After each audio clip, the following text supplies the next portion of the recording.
This is Bull Buck, and today we're reviewing this goatskin leather riding jacket.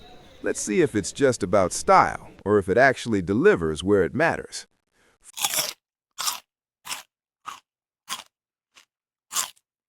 First impression, the weight. The moment you hold it, you can feel it's not a fashion jacket. This is proper, thick goatskin leather. There's a certain confidence that comes with that weight. It doesn't feel flimsy, it feels serious. Time for the drop test.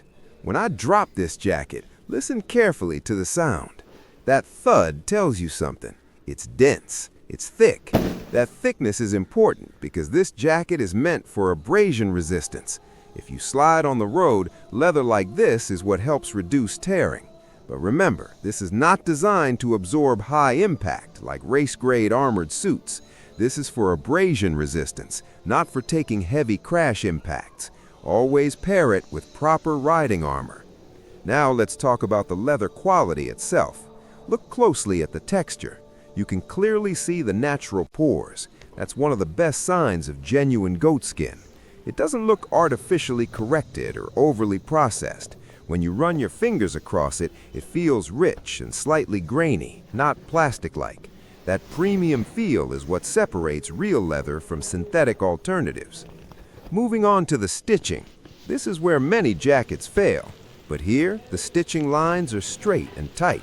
I don't see loose threads sticking out. No uneven patterns. The seam finishing is neat. The panel alignment is proper. Good stitching matters because if the leather is strong but the stitching fails, the jacket becomes useless in a slide. Here, it looks well constructed. Now let's do the pinch test. When I pinch the leather, you can see it compress and wrinkle slightly. That's natural. But watch what happens next. It slowly recovers back to its original shape. That recovery shows flexibility and resilience. Right now, it's still slightly stiff, which is completely normal for new leather.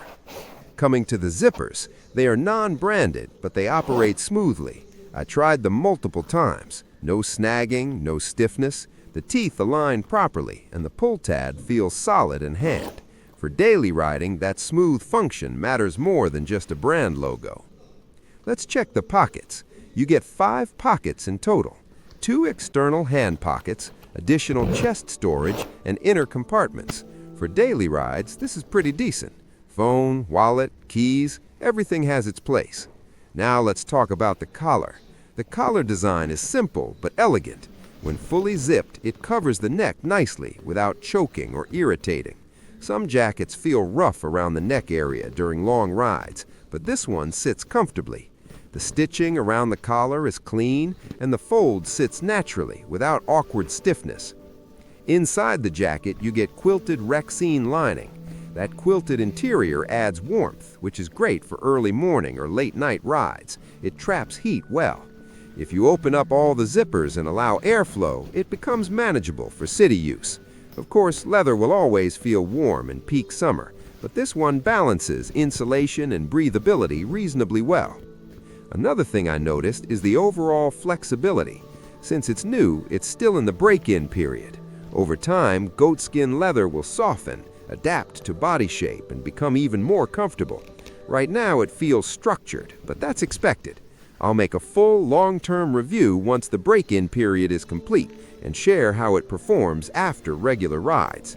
And before I close this review, I want to give special credits to my amazing office mates who presented this jacket to me.